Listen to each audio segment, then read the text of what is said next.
You're standing on solid ground right now, and you've probably never once wondered what's underneath it. In central Turkey, people used to walk over open fields for years without knowing an entire city was buried beneath their boots. Not a basement, a city. Bedrooms, kitchens, wells, stables, churches, escape tunnels, all carved 280 feet straight down into volcanic rock. And they didn't live there for a weekend. They lived there for generations. So here's the question archaeologists still argue about. What could scare a human being enough to give up the sun?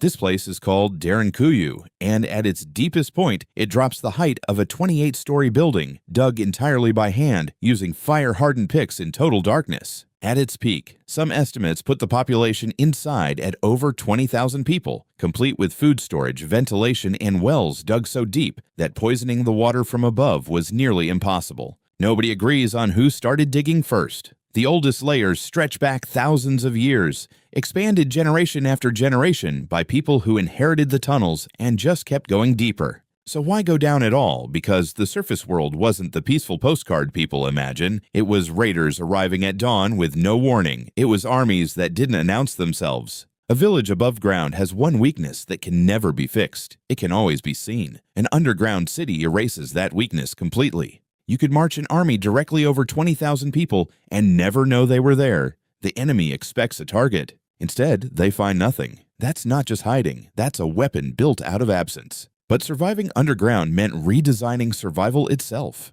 No horizon, no sunrise. Just narrow stone corridors twisting downward, some so tight only one person could pass through at a time.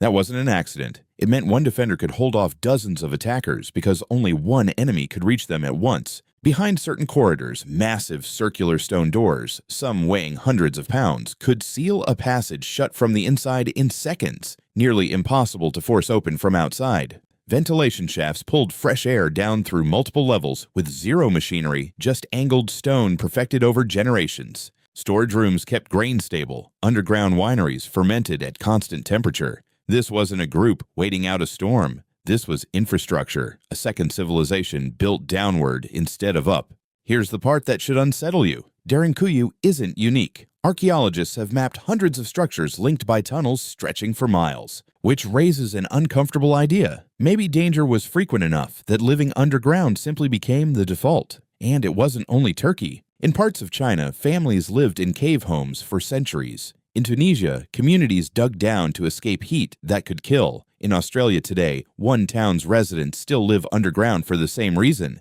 stable temperature. While the surface swings between freezing nights and scorching days, a few feet of rock erases almost all of it. Ancient people didn't need a thermometer to figure that out. There may have been a colder reason too. Roughly 12,800 years ago, a sudden global cooling event crashed temperatures and destroyed growing seasons. One failed harvest could mean the difference between surviving winter and not. Underground spaces protected grain from frost, water from freezing, people from wind chill that could kill in hours. Going underground wasn't retreat. It was the only insurance policy available. But life without sunlight came at a cost. Extended time underground disrupts sleep cycles and the basic sense of time passing. Days blur together in total darkness. Now imagine that as a permanent way of life. Children born underground. Families spending entire winters by torchlight. Some historians believe this is exactly where certain myths were born. Entire unconnected cultures independently imagining underworlds and spirit realms beneath the earth.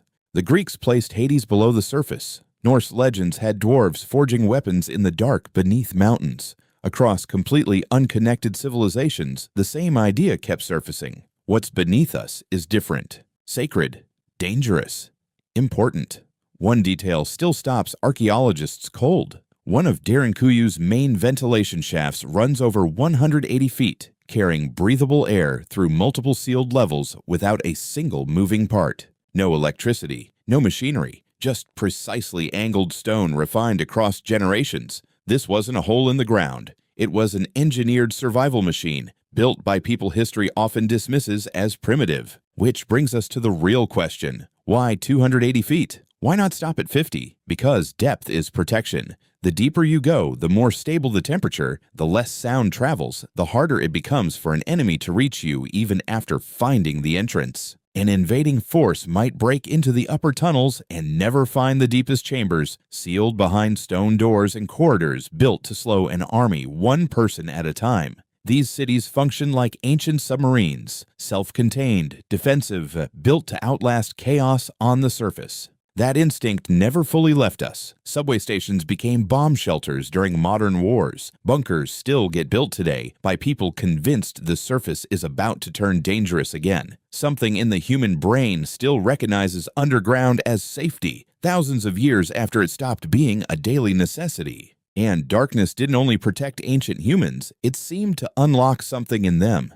Some of the oldest paintings our species ever made weren't created outside in daylight. They were made deep inside caves, by torchlight, tens of thousands of years ago. Going underground didn't just keep people alive, it changed what they created. So here's the full picture. Ancient humans didn't go underground because they lacked the ability to build upward. They went underground because the surface gave them every reason to fear it. Raiders, empires, and climate collapse, with no warning system to protect them. Depth became defense. Darkness became safety. And somewhere beneath Turkey right now, archaeologists suspect there are still sealed chambers nobody has opened in thousands of years, holding stories about people who decided the safest place to raise a family wasn't under an open sky. It was 280 feet beneath